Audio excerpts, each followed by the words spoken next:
তো হ্যালো বন্ধুরা, চলে এসেছি আবারও আজকে নতুন একটা ভিডিও নিয়ে। আজকের টপিক হলো গুলিন-বারে সিনড্রোম।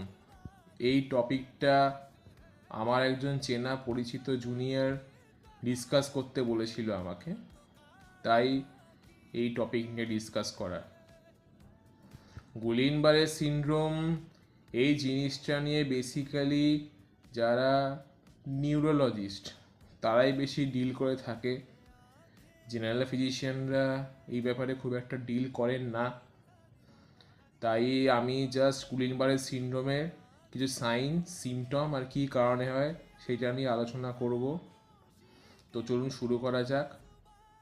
প্রথমত বলে রাখি, গুলিন-বারে সিনড্রোম হচ্ছে এক ধরনের অটো ইমিউন ডিজিজ, যেখানে বডির মধ্যে তৈরি অ্যান্টিবডিগুলো শরীরের নার্ভগুলোকে অ্যাট্যাক করে।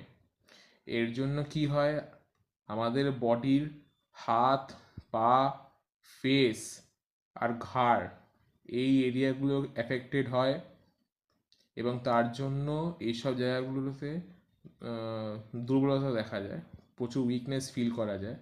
তার সঙ্গে চোখেও একটা দুর্বলতা ফিল করা যায়।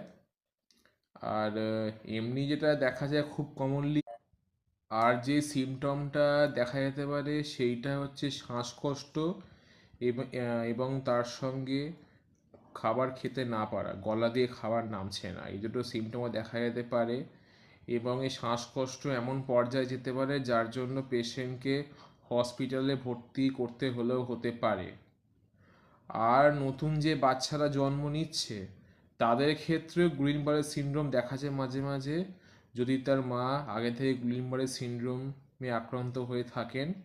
বাচ্চা যখন জন্মের সময় তখনই সেই বাচ্চা কিন্তু এফেক্টেড হয় মায়ের থ্রু দিয়ে আর কি। এটা হচ্ছে কথা। এবং যেসব বাচ্চা গুলিন-বারে সিনড্রোমে এফেক্টেড হয় তারা কিন্তু পিডিয়াট্রিক্সের ডাক্তার অবশ্যই দেখাবেন।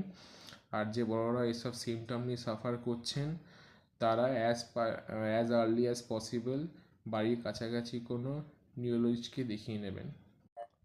তো আজকের মতো বক্তব্য এখানেই শেষ করলাম। পরে আসবো আবারও একটা ভিডিও নিয়ে অন্য কোনো টপিকে। আর যদি ভিডিওটা ভালো লেগে থাকে চ্যানেলটা সাবস্ক্রাইব করুন, প্রচুর পরিমাণে ভিডিওটা লাইক আর শেয়ার করুন। আর ভালো থাকুন, সুস্থ থাকুন।